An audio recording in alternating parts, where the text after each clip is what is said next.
आमच्या भागामध्ये तो बसचा अपघात झाला, भयानक अपघात. 7 जणांचा तर मृत्यू झालेलाच आहे दुर्दैवाने, आणि 21 लोक अजूनही गंभीररित्या आणि 42 लोक टोटल हे जखमी झाले.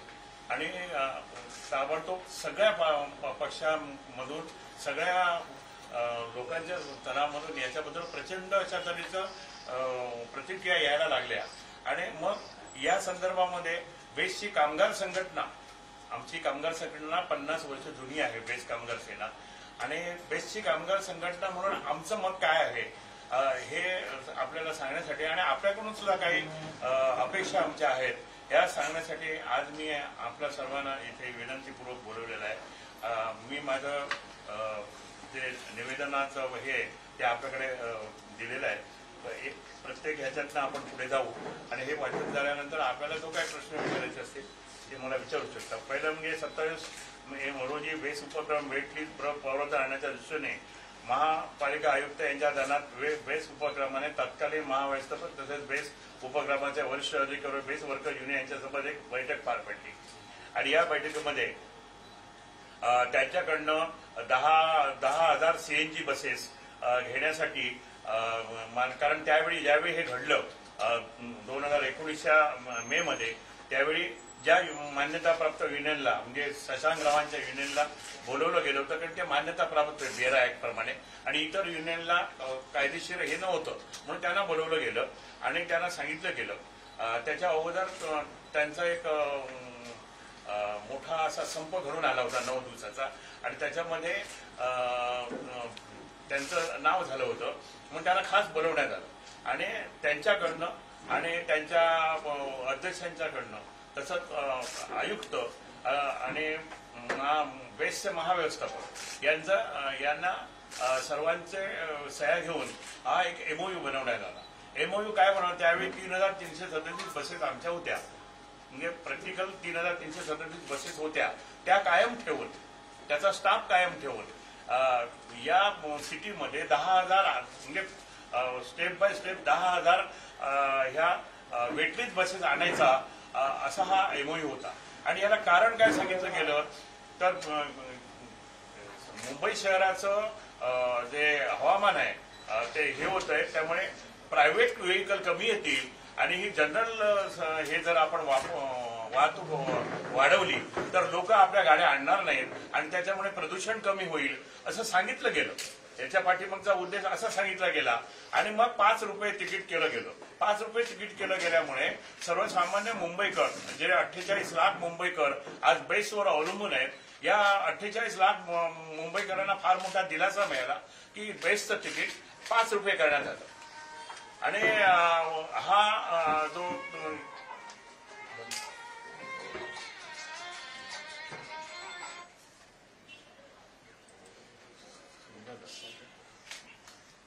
असा हा प्रकार घडल्यानंतर त्यावेळी माननीय फडणवीस साहेब जे आता मुख्यमंत्री म्हणून आलेले त्यावेळी ते मुख्यमंत्री होते, त्यांच्या खास विश्वासाचे जे आयुक्त होते परदेशी म्हणून, त्यांनी हा MOU घडून आणला.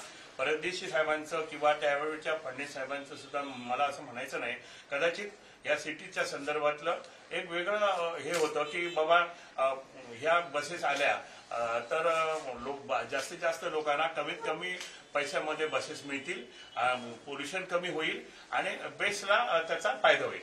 पण दुर्दैवाने एवढं झाल्यानंतर ज्या अधिकाऱ्यांच्या जीवावर हे सगळं निर्णय झाले त्या अधिकाऱ्यांनी याच्याकडे पूर्णपणे दुर्लक्ष केलं असं मला म्हणायचं आहे. कारण त्याच्यानंतर 3,337 बसेसमध्ये एक बस कमी व्हायला लागलेली 5 वर्षामध्ये आणि तब्बल 2,000 बसेस कमी झाल्या. 2,000 नाही 2,500. जवळजवळ आता आपल्याकडे 700 बसेस आहेत. आमच्या बसेस कमी का झाल्या? 15 वर्ष जुन्या बस झाल्यानंतर हायकोर्टाच्या निर्णयाप्रमाणे आम्हाला ती डिस्कार्ड करावी लागते. त्यामुळे बेस्टच्या बसेस कमी कमी होत गेल्या आणि ज्यांनी हे ठरवलं होतं त्याच्यातला कोणी म्हणजे मुख्यमंत्र्यांपासून आयुक्तांपासून जनरल मॅनेजरपासून कोणी ह्या बसेस बेस्टच्या बसेस वाढवायचा कोणी हे घेतलं नाही. दुर्दैव असं आहे. आपल्या पत्रकारांसमोर मी हे मांडण्याचं कारण असं की सर्वसामान्य माणसांना सुद्धा हे कळावं. कारण ह्या बसेस जेव्हा आल्या त्याच्यासाठी सेंट्रल गव्हर्नमेंटने 75% हे दिली होती सबसिडी, आणि महाराष्ट्र सरकारची 10% झाली 85%, नगरपालिकेची 5% झाली 90%. 90% सबसिडी असलेली ही वाहनं यांना प्रायव्हेट लोकांना द्यायची काय गरजच नव्हती. म्हणजे याच्या पाठीमागे एक षडयंत्र होतं. ते षडयंत्र अधिकाऱ्यांचं होतं की आणि कोणाचं होतं याच्या खोलात आपण जायचं नाहीये. कारण आता परिस्थिती अशी आहे की सगळ्या पक्षांनी आणि सर्व लोकांनी एकत्र येऊन हे आलेलं हे मानवी संकट आहे हे दूर करण्यासाठी सगळ्यांनी एकामेकावर टीका न करता पुढे यावं असं माझं बेस्ट कामगार सेनेचं माझ्या पक्षाचं प्रामाणिक मत आहे. कोण उद्धवजींचं याच्यात चूक झाली म्हणतोय, कोण आणि कोणाची चूक झाली म्हणताय. पण आता नवीन सरकार आलेलं आहे आणि 16 तारीखला नागपूरला हे अधिवेशन आहे. या अधिवेशनामध्ये वस्तुस्थिती ह्या बेसमध्ये काय घडते या बघा. हे जे आता माझ्याकडे ते आपल्या या पत्रामध्ये लिहिल्याप्रमाणे माझ्याकडे वेटलीच्या 1892 गाड्या आहेत बघा. मी 2 नंबर पानवर आहे आणि 5117 बस वाहक त्या कंपनीकडे आहे आणि 2809 बस वाहक आहेत आणि 5117 बस चालक आहेत. म्हणजे गाड्या चालवणारे लोक त्यांनी एवढ्या प्रमाणात घेतलेले आहेत आणि यांना स्थायी आदेश नाही, यांना सर्व्हिस रेग्युलेशन नाही. यांनी काही करावं, केव्हाही यावं, दारू प्यावी की न प्यावी ह्याला चेक करणारा कोणी नाही. यांचे अधिकारी फक्त बस बाहेर काढायची आणि बस आतमध्ये नेऊन किलोमीटरवर पैसे कसे मिळतील एवढंच बघायचं. त्याच्यामुळे हे घडलेले प्रसंग. त्यांना पगार कमी आहे. त्या पगार कमी असल्यामुळे ते इथली नोकरी करतात, इथली नोकरी संपली की बाहेर जातात, टॅक्स चालवतात आणि एखादा माणूस 24 तासामध्ये किती परिश्रम करू शकतो. या मुंबईमध्ये 16 आणि 17 हजारामध्ये काय कोणाचा संसार चालणार नाही. त्यामुळे पैसा कमवण्यासाठी हे बाहेरच्या कामं करतात आणि मग अनफिट होतात आणि अनफिट झालेला माणूस एक दिवशी हा अशा भयानक काल जो पुरलेला झाला हातचा तो करतोय. त्यांना बेस्टच्या कर्मचाऱ्यांना हे स्थायी आदेश आहे. बेस्टच्या आदेशांच्या पाठी सर्व्हिस रेग्युलेशन आहे. बेस्टचे लोक 30-30 वर्ष काम केल्यानंतर बेस्टबद्दल एक कौटुंबिक जिव्हाळा आणि कौटुंबिक हे निर्माण होतं. त्यामुळे ही बस माझी आहे, माझ्या बसमधून प्रवास करणारे प्रवासी माझे आहेत, ही जी भावना आमच्या स्टाफकडे आहे बेस्टच्या, ती भावना या लोकांकडे नाही. आज आपण सर्व पत्रकार कुठच्या ना कुठच्या तरी भागामध्ये राहता. मला सांगा, अगदी बोरिवलीपासून विटीपर्यंत सकाळच्या ऑफिस ड्युटीवर आणि संध्याकाळी एक कुठची बस 100 लोकांना घेतल्याशिवाय प्रवास करताना आपल्याला दिसणार नाही.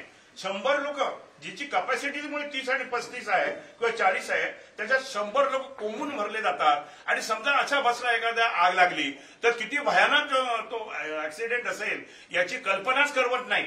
आणि याच्यासाठी म्हणून मी आपल्या सर्वांना इथे बोलवणार आहे, पत्र आपल्या समोर ठेवलेलं आहे. माझं मत असं आहे की कोणत्याही परिस्थितीमध्ये हे वेट लिस्ट बंद झालं पाहिजे. हा एकमुखी आवाज या मुंबईतल्या 48 लाख प्रवाशांनी, सर्व थरातल्या सगळ्या समाजसेवकांनी, सगळ्या पत्रकारांनी, सगळ्या राजकारणी माणसांनी हा आवाज उठवला पाहिजे. आणि कोणत्या परिस्थितीत हे वेट लिस्ट, कारण हे वेट लिस्ट तुम्हा आमच्याशी काही संबंधित नाही. या गाड्या कोणाच्या तरी भलत्याच्याच आहेत. पैसा सरकारने त्यांना दिलेला आहे आणि आपल्याला मात्र अशा तऱ्हेच्या गाड्या देत आहेत. 1 वर्ष झाल्यानंतर ही गाडी मेंटेनन्सला एकदम दुरुपयोगी होते. त्यांच्याकडे मेंटेनन्सचा स्टाफ नाही. त्याच्यासमोर बेस्टकडे अख्ख्या आशिया खंडामध्ये नावाजलेलं आमचं इंजिनिअरिंग डिपार्टमेंट आहे. पण त्यांना आता काम नाही, कारण आमच्या 700-800 बसेस आहेत आणि यांच्याकडे काम आहे परंतु यांच्याकडे माणसं नाही. मग तशीच गाडी बाहेर काढली जाते. त्या ड्रायव्हरला सांगितलं तर गाडी बाहेर घेऊन जा आणि मग कुठे बिघडली तरी चालेल, परत घेऊन याला की जर त्याने गाडी बाहेर काढली तर ह्यांचे 4000 रुपये 5000 रुपयाची पेनल्टी आहे. त्यातले 4000 रुपये यांचे वाचतात. गाडी बाहेर गेली की यांचे 4000 वाचले. आणि आमचे अधिकारी जे बसले त्यांना एवढंच पाहायचंय की गाड्या किती बाहेर गेल्या, गाड्या किती आतमध्ये आल्या. म्हणजे टर्नआउट आपण म्हणतो ते टर्नआउट एवढं झालं असं जीएमला कळवलं की हे मोकळे झाले. त्याच्यामुळे माझं स्पष्ट मत आहे हा जो काय प्रकार घडलेला आहे तो त्या ड्रायव्हर पुरता किंवा त्या कंडक्टर पुरता मर्यादित न ठेवता याची कसून चौकशी झाली पाहिजे की 1 डिसेंबरला हा माणूस नेमला गेला आणि 10 डिसेंबरला तुम्ही त्याच्याकडे 100 लोकांच्या जीविताला हानी पोहोचवणारं असं व्हेकल देता, ज्याचे ब्रेक कसे द्यायचे, ऍक्सिलेटर कसं चालवायचा हे सुद्धा त्याला ठाऊक नाही. आणि अशा तऱ्हेची बेबंदशाही जर ह्या वेटलीत बरोबर चालले आणि ह्या वेटलीत ह्याला सामील आहेत, माझं स्पष्ट मत आहे, याला महानगरपालिकेचे आयुक्त सामील आहेत, याला बेस्टचे अधिकारी सामील आहेत, यांना महाराष्ट्र स्टेटमध्ये बसलेली अधिकारी मंडळी सामील आहे. कारण याच्यावर कसल्या तऱ्हेचं बंधन, एवढ्या लोकांच्या प्राणाशी खेळणारे तुम्ही गाड्या पाठवता, त्यांच्यावर काही बंधनं आणणं आवश्यक होतं का? हे सरकारचं काम आहे, हे महानगरपालिकेचं काम आहे. बेस तोट्यात चालते म्हणून मोमाबोम करायची. पण मला सांगा, या जगाच्या पाठीवर असलेली कुठची सार्वजनिक प्रवासी हे फायद्यात चालते? कारण सर्वसामान्य जनतेसाठी केलेली जी व्यवस्था असते, ही व्यवस्था ही सर्वसामान्यांसाठी असल्यामुळे त्याची आवश्यकता आहे. महानगरपालिकेची काय काय कर्तव्य आहेत? पाणी महानगरपालिकेने दिलं पाहिजे लोकांना, रस्ते दिले पाहिजे, एज्युकेशन दिलं पाहिजे, हेल्थ दिली पाहिजे आणि सार्वजनिक वाहतूक दिली पाहिजे. बरोबर? आता मग ही सार्वजनिक वाहतूक पूर्वीपासून याने बेसच्या गळ्यात घालून ठेवली. परंतु जसा कायदा बदलत गेला, वीज नियामक मंडळ आलं आणि त्याने आमच्यावर हे केलं की तुम्हाला सप्लायचे पैसे ट्रान्सपोर्टला वापरता येणार नाही. आणि मग तिथून हे सुरू झालं. त्याच्यामुळे आपण एक तर 5 रुपये तिकीट आहे, हा या वेटलीत लोकांचा हा मोठा सावळा गोंधळ आहे. याच्यामध्ये सगळे अधिकारी सामील आहेत. असल्यामुळे बेस्टचा तोटा वाढत गेला. बेस्टच्या तोट्याचा विचार महानगरपालिकेने का करावा? माझं तर स्पष्ट मत आहे, महानगरपालिकेचं हे कर्तव्य आहे. आपण नीट लिहून घ्या, ते ह्याच्यात नाहीये. 1888चा महानगरपालिकेच्या कायद्यातला कलम क्रमांक 63 क काय सांगतं की ह्या कंपन्या आहेत, त्यातल्या 4 कंपन्यांना दे शाल गिव्ह, इंग्लिशमध्ये आहे ते दे शाल गिव्ह, म्हणजे त्यांनी दिलंच पाहिजे. म्हणजे एज्युकेशन त्यांनी चालवलीच पाहिजे, हेल्थ चालवलीच पाहिजे, रस्ते त्यांनी बांधलेच पाहिजे. परंतु बेस्टच्या बाबतीत इफ नेसेसरी हा शब्द तिथे घातला. आणि 5 वर्षापूर्वी आम्ही त्यावेळी सुनील गणाचार्य शिवसेनेत होते, नंतर ते कालांतराने बीजेपीत गेले. पण त्यावेळी सुनील गणाचार्यांनी हा ठराव आणला होता आणि आम्ही एक मताने तो पास केला होता की हा सुद्धा 63 क चा ही सार्वजनिक वाहतूक सुद्धा महानगरपालिकेच्या इसेन्शियल याच्यामध्ये ठेवावी. परंतु त्यावेळेच्या महानगरपालिकेच्या आयुक्तांनी तो भाषणात गुंडाळून ठेवला आणि हे प्रकार आता घडत आहेत. 8,000 9,000च्या कोटीच्या आपण तोट्यामध्ये आहोत म्हणून हे बुमाबुम करतायत. पण जेव्हा उद्धवजींचं सरकार होतं त्यावेळी मी त्यांच्याकडे जाऊन कोणत्या परिस्थितीमध्ये बेसला 6,500 कोटी त्या काळात मी आणून दिले. त्याच्यानंतर याच्यावर कोणीही असं सरकारने याच्यामध्ये इंटरफेअर केलेलं नाही. सरकारने इंटरफेअर करावं. कोणत्या परिस्थितीत हे वेटलीच आहेत, यांना कोणत्या परिस्थितीत पूर्णविराम द्यावा. बेसच्या 4,000 बसेस घेतल्या, 3,337 एमओयू प्रमाणे त्या बसेस आणाव्यात. त्यांच्यासाठी लागणारा जो आमचा स्टाफ आहे आता तो 22,000वर आलाय. जर आपण 4,000 बसेस चालवल्या तर 35,000चा स्टाफ आपल्याला लागणार आहे. तो आमच्या रिटायर झालेल्या लोकांच्या कर्मचाऱ्यांच्या मुलांमधून त्यांचं फार मोठं वेटिंग लिस्ट उभं आहे. आणि ही जी वेटलिस्टची मुलं आहेत ही सुद्धा 5-5 वर्ष इथे काम करतायत. त्याच्यातली काही 30-40% मुलं अशी आहेत की आज ना उद्या आपल्याला बेसमध्ये कोणतरी घेईल या अपेक्षेने ते आले आणि हे काम करतायत एकदम कमी पगारामध्ये. तर त्याच्यातली जी चांगल्या हे असलेली मुलं आहेत ती जर घेतली तर बेसला आपलं काही महिन्यामध्ये सरकारच्या मनात हे असणं आवश्यक आहे. तर काही महिन्यामध्ये काही वर्षामध्ये ही बेस त्याच दिमागात त्याच इतिहासात या बेस मुंबईमध्ये चालू शकेल. मला 5 रुपये तिकीटचे 10 करा असं अजिबात म्हणायचं नाही.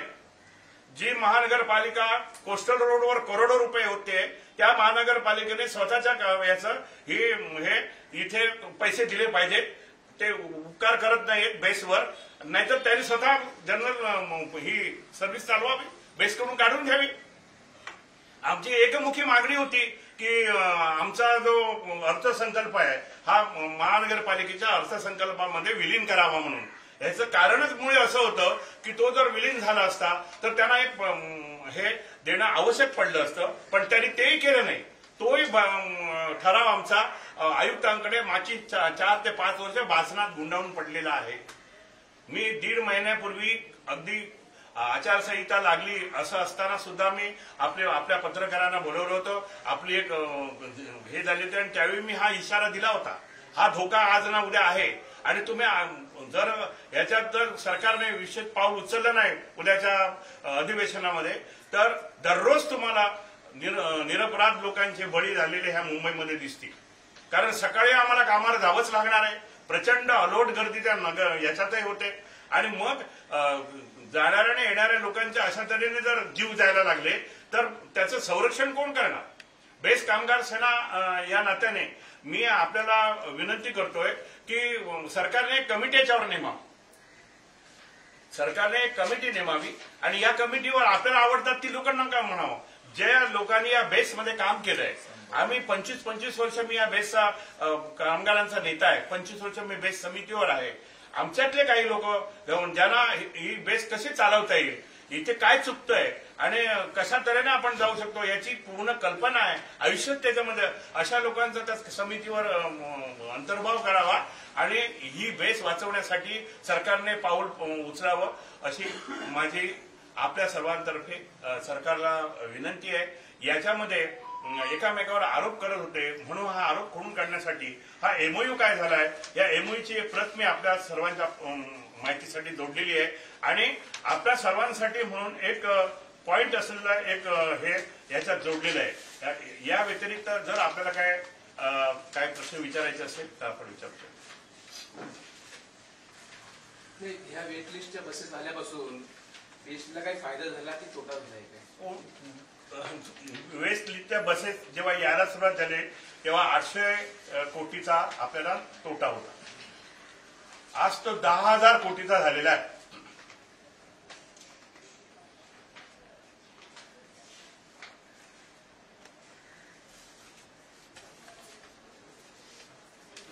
गणित काय नेमकं म्हणजे त्यांना ज्या पद्धतीने दिलंय करा करून म्हणजे 50% त्यांनी कमाई ह्याला द्यावी, कसं किलोमीटरवर कसं होतं. किलोमीटरवर त्याने दिले म्हणून आपल्याला मी एक किस्सा सांगितला ना. यांच्या सगळ्यांच्या बसेस आमच्या बेसमध्येच उभ्या आहेत. बेसमधूनच ती गाडी बाहेर पडते. यांच्या गाड्या बिघडलेल्या असतात. एमपी नावाच्या गाडी कंपनीकडे 300 गाड्या होत्या, छोट्या गाड्या.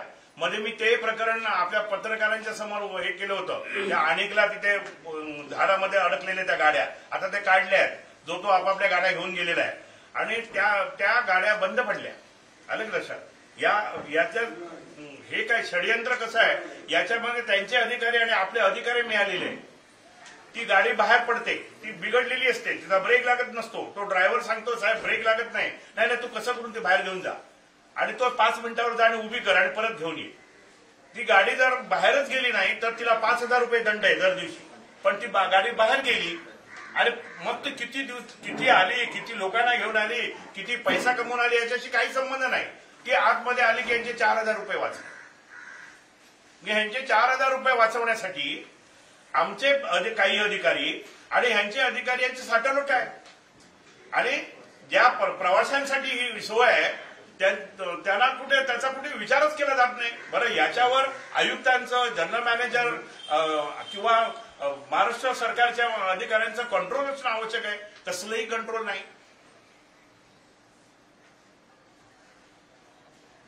पूर्वी ट्रेनिंग सिस्टम काय होता आणि आत्ताच्या ह्यांच्या ट्रेनिंग सिस्टम काय? पूर्वी नाही. ट्रेनिंग सिस्टीम आमची अशी आहे, 3 महिने आपण ट्रेनिंग देतो बेसची. याला दिंडोशीला बेसचं एक मोठं ट्रेनिंग सेंटर आहे, मोठी इमारत आहे. खास अधिकारी आणि हे तिथे आपण नेमलेले आहोत. ज्यावेळी ती एंट्रन्स करतो तो मुलगा त्याला पूर्णपणे 3 महिन्याचं शिक्षण दिलं जातं आणि त्याची परीक्षा पुन्हा आतून घेऊन मग त्याच्या हातात ती बस, कंडक्टर वा ड्रायव्हर ती दिली जाते. यांच्याकडे ट्रेनिंगच नाही. आपण आव्हान करा, यांच्याकडे ट्रेनिंगच नाही. हे ट्रेनिंग देत नाही. दाखवलं जातं आम्ही ट्रेनिंग देतो म्हणून. जे गाड्या त्यांच्या रेग्युलर कामामध्ये असतात तिथेच आपल्या लोकांना सांगतात ह्याला बरोबर बाजूला बसून घेऊन झाले. आणि हे ट्रेनिंग ज्यांच्यावर 100 लोकांचं आयुष्य निगडीत आहे त्या माणसाला ट्रेनिंग देत नाही. त्याचा ड्रायव्हिंग लायसन्स, त्याचा अनुभव याच्याशी मी म्हणून म्हणालो ना, त्याला स्थायी आदेश नाहीत, त्याला ऑर्डर्स नाही, काय ते आपण म्हणतो सर्व्हिस रेग्युलेशन नाही. त्याच्यामुळे त्याच्याकडे बघणारा कोण नाही, त्याला ओव्हर टाइम नाही, त्याला रजा नाही, त्याच्यामुळे तो आणि त्याचा पगार एकदम कमी आहे. आज बेस्ट कर्मचाऱ्यांचा पगार 40,000च्या वर आहे, तर यांचा पगार 16 आणि 17,000 रुपये आहे. आणि त्याच्यात सुद्धा एका दुसऱ्या दिवस आजारी पडला तर ते पैसे काट होतात. त्यांना बोनस नाही, फार मिळाला असेल तर फार थोडा असेल. त्याच्यामुळे ते फ्रस्ट्रेशन मध्ये आहेत आणि या फ्रस्ट्रेशनच्या कारणामुळेच हे ऍक्सिडेंट होत आहे असं माझं ठाम मत आहे. एक तर बसेस योग्य नाहीत, त्यांचा मेंटेनन्स नाही, काम चालवणारा फ्रस्ट्रेशन मध्ये आहे. या दोन्ही गोष्टीमुळे हे घडतंय आणि यांना असेच ठेवून मजा करणारे आपले जे अधिकारी आहेत, कालचा जो अपघात झालेला आहे, माझं मागणी आहे कालच्या अपघातामध्ये महानगरपालिका आयुक्त ज्यांना मी आज 4 महिने सरळ पुन्हा पत्र, माझ्याकडे पत्र आहेत, आपण केव्हा बघू शकता, त्यांना मी लिहिलेली की आम्हाला वेळ द्या, आम्ही तुमच्याकडे येऊन मागून, त्यांनी साधा वेळ दिलेला नाही. त्यांना याच्यामध्ये प्रमुख गुन्हेगार म्हणून पकडलं गेलं पाहिजे, त्यांच्यावरही केस झाली पाहिजे. जे अधिकारी याला कारणीभूत आहेत त्या अधिकाऱ्याने जर या केसमध्ये, म्हणून मी पोलीस स्टेशनला एक पत्र दिलेलं आहे. पोलीस स्टेशनला परवाच्या दिवशी त्या पत्राची प्रत आम्ही दाखवतो तुम्हाला. त्या पत्रामध्ये मी नमूद केलंय की ड्रायव्हर प्यालेला नाही, ठीक आहे, ड्रायव्हरची चूक असेल तर आपण ती शोधून काढू. नंतर कंडक्टरला तर तुम्हाला दोषी धरताच येणार नाही, एफआयआर मध्ये टाकता येणार नाही. याला कारणीभूत असलेल्या अधिकाऱ्यांवर ह्या केसेस झाल्या आहे. त्यामुळे डिटेल इन्व्हेस्टिगेशन याचं व्हावं असं मी पत्र कुर्ला पोलीस स्टेशन इन्चार्जना दिले. त्यांचा फोनही नंतर मला आला होता. तुमची अपेक्षा काय? माझी अपेक्षा अशी की संन्यासाला सोडून, चोराला सोडून संन्यासाला पकडू नका. याच्या पाठीमागे ही बस मधला मेंटेनन्स नाही. आणि तुम्हाला सांगतो, आता ज्या इलेक्ट्रिक बसेस आल्या आहेत, आपण कोल्यागाला बघता, या बसेस ब्रिटनमध्ये डिस्कार्ड केले गेलेल्या आहेत. त्या सिटीमध्ये ही बस चालत नाही. अशा तऱ्हेच्या बसेस आपल्या इकडे आणलेल्या आहेत. एकतर लंडनचं हे काय, त्यांचे रस्ते कसे, आपल्या गल्ल्यामध्ये बस जाईल का? मग ही कोणी आणली, याच्या पाठीमागे कोणाचा हात आहे, कोणाची कमाई आहे, याची सगळं इन्व्हेस्टिगेशन झालं पाहिजे. आणि हे सगळं जर ओपन झालं तर आणि तरच हे फार मोठी चूक आहे, हे सरकारच्या आणि सर्वांच्या लक्षात येईल. आणि या प्रायव्हेट बसेस, हे जे काय आपण वेटलिस्ट म्हणतोय, त्या इमिजिएट बंद होतील आणि आपल्याला सुखासमाधानाने हे देणारी बेस आपल्याला मिळेल असं मला वाटतं. मी एक बऱ्याच पत्रकारांना ठाऊक आहे की मी एक बोललो होतो, 2-3 वर्षापूर्वीची गोष्ट आहे, आताची नाही. त्यावेळी जर एखादी तरुण मुलगी कुठेतरी उशिरापर्यंत तिचे हे झाले आणि तिने सांगितलं, आईला फोन केला की आई मला आता थोडा उशीर होते, मी येते. तर ते सांगितले, बेटा तू ये, परंतु टॅक्सी बिक्सीने येऊ नको, तू बसने ये. हा जो विश्वास होता ह्या सिटीतल्या यांचा, तो विश्वासालाच तडा जाण्याची आता वेळ आलेली आहे. की कोणाचा घात कुठे होईल काही सांगता येत नाही. सामंत साहेब, आजचा जो अपघात घडलाय, तर याच्यामध्ये काय आहे की जे ओडेट्राच्या बसेस आहेत, ड्रायव्हर पुरवणारी कंपनी दुसरीच आहे, तर अशा प्रकारे दुसऱ्या कंपनीला हे देण्याची प्रोव्हिजन याच्यात आहे का? प्रोव्हिजन ह्यांनी काय केलंय ना, तो त्याचे षडयंत्र या सगळ्या चौकशीमधून बाहेर पडेल. आम्ही पूर्वी लेलँडच्या बसेस वापरायचो. या सिटीची जी एकंदरीत रचना आहे आणि प्रचंड लोकवस्ती, याच्यामध्ये तिथल्या तिथे उभी राहणारी बस जर कुठची असेल तर अजूनही मी तुम्हाला सांगतो, इतिहासात ती लेलँड आहे. लेलँड बसेस काढून टाकल्या गेल्या, टाटा घेतल्या गेल्या, त्या बाजूला गेल्या. आणि कुठच्याही कंपनीच्या कुठच्याही बसेस इथे आणल्या जातात. त्याला काहीतरी पूर्वीपासूनच काही रूल अँड रेग्युलेशन होते, काही सगळे धाब्यावर बसवले गेलेले आहेत.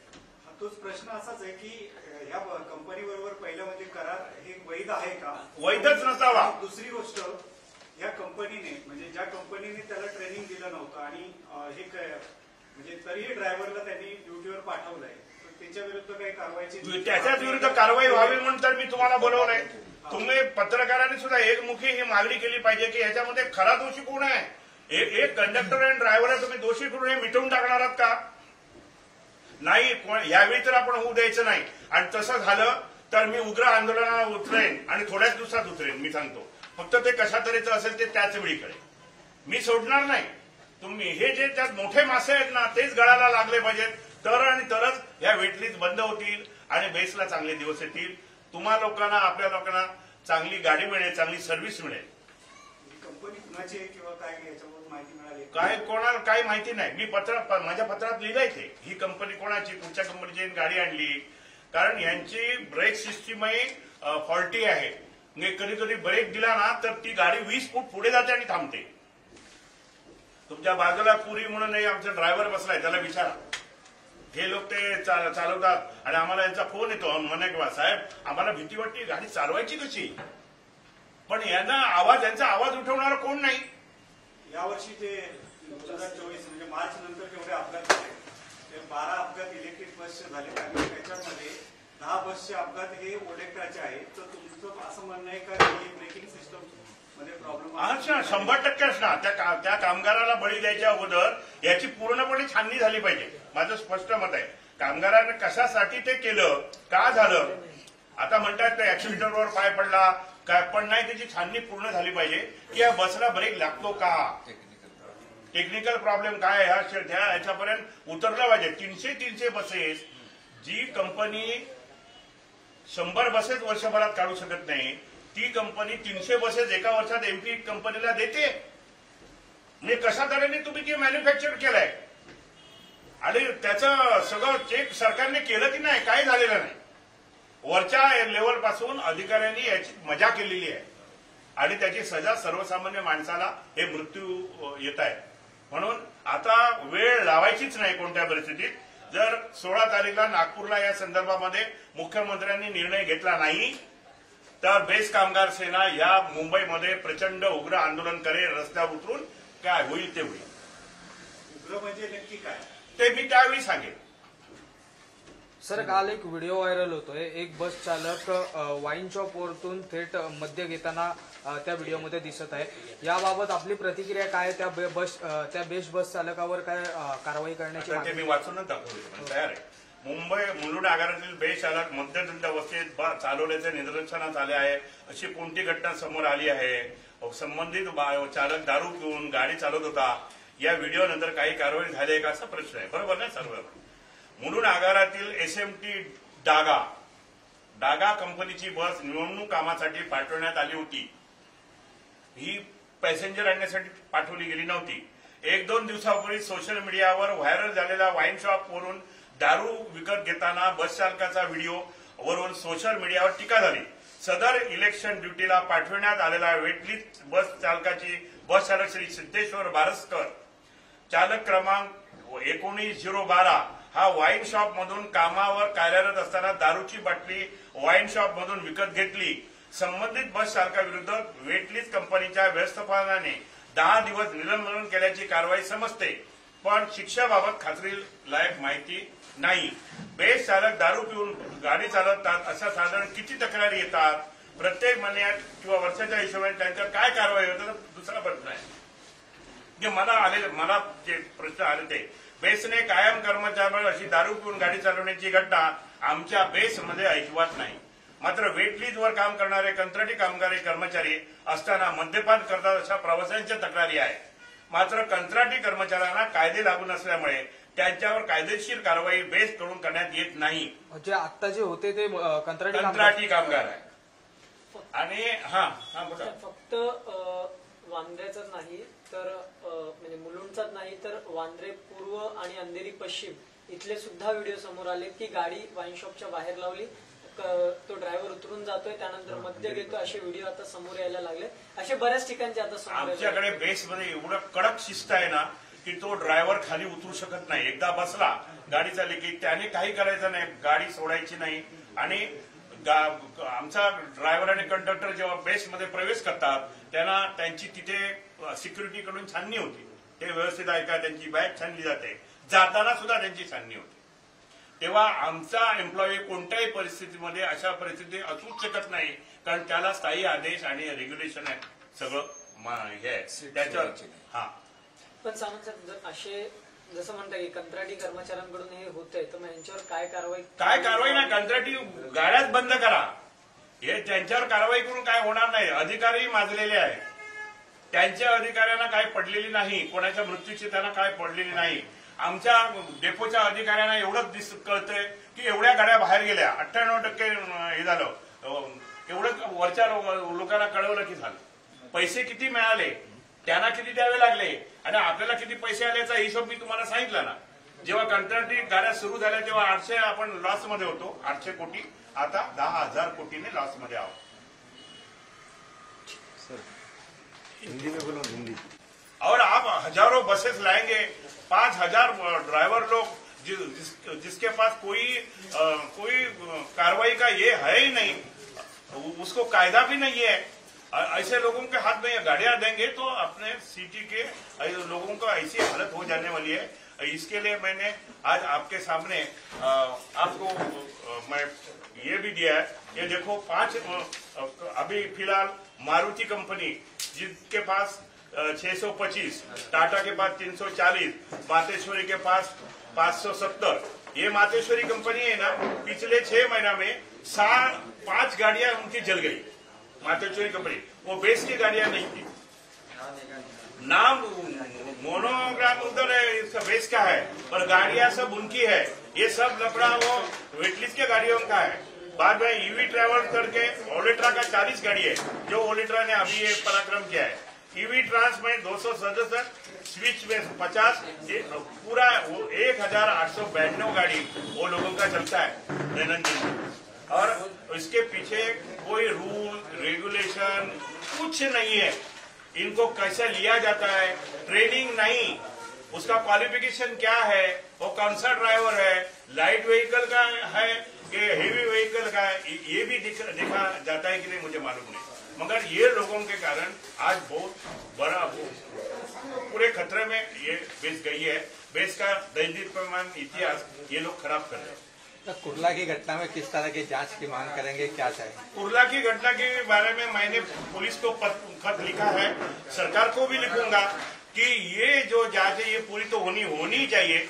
मगर ये बस कैसी लाई, किसने लाई, खरीद के किसने लाई, कौन से कंपनी से लाई, और ये मालिक किधर है, उनका मेंटेनेंस स्टाफ क्या है क्या नहीं, इसकी सब जांच होना चाहिए.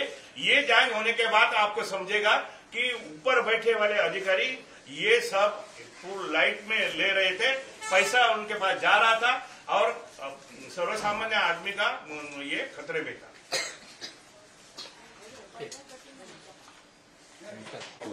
ओके, हाँ बोलो. हम लोग 16 तारीख तक ठहरेंगे. 16 तारीख को नागपुर में पहला अधिवेशन है, नई सरकार है, अब सब लोग नए हैं, मुख्यमंत्री नए, उनको सब मालूम है. उन्होंने अगर ये इसके ऊपर कोई इमीडिएट एक्शन लिया तो ठीक है, नहीं तो बेस कामगार सेना अपने ताकत से लोगों के पास जाके ये सिटी में उग्र आंदोलन करेगी. वो आंदोलन कैसा होगा वो 5-6 दिन में आपको हम लोग बोल देंगे. सर वेट लिस्ट के बारे में उसके बारे बस के बारे में बताइए, आप क्या करने वाले हो उसके बारे में थोड़ा सा. वो बस हमें नहीं चाहिए, किसी भी हालत में वेट लिस्ट बंद करो. बेस का 4,000 गाड़ियां लाओ जो सरकार देती है. केंद्र सरकार 75% देती है, महाराष्ट्र सरकार देती है, 90% तो सरकार पैसा दे रही है. तो लोगों से क्यों गाड़ी लेने का, वो बेस को दे दो ना, सरकार को ही दे दो ना. सरकार को गाड़ी देना अच्छा है कि कोई प्राइवेट आदमी को देके पैसा कमाना है. तो हमारा मांग ऐसा है कि इमीडिएट ये सब बंद करो और बेस का ये करो. बेस के 2,000-2,500 वेटिंग लिस्ट हो गया है. हमारे पास अच्छे ड्राइवर और कंडक्टर लोग हैं जो लोगों ने 30-40 बरस काम किया है बेस में, उनके बच्चे लोगों को दे दो. और ये छोकरा लोग भी है वेट लिस्ट में, अच्छे लोग भी है, 30-40% लोग अच्छे हैं जो लोग आज 5 बरस काम कर रहे हैं. उनको लगता था कि आज न कल मेरे को बेस में लिया जाएगा. ऐसे लोगों को भी आप ले लो उसकी छाननी करके, और अच्छी तरह से बेस चल सकती है. सर हालांकि में नागपुर में अधिवेशन होने वाला है, तो महाराष्ट्र के मुख्यमंत्री को आप क्या कहेंगे अभी? महाराष्ट्र के मुख्यमंत्री को हम लोग खत लिखा है, उनके पास वो खत जाएगा. और हमने उनको अपील किया है कि आप ये निर्णय ले सकते हैं, आपको कैपेसिटी है, आपको अभ्यास है, आपको अनुभव है, और आप ये निर्णय लेना जरूरी है कि ये वेटलिस्ट बंद. और वेट लिस्ट बंद नहीं किया तो हम बेस्ट कामगार सेना अपनी तरफ से आंदोलन करेगी।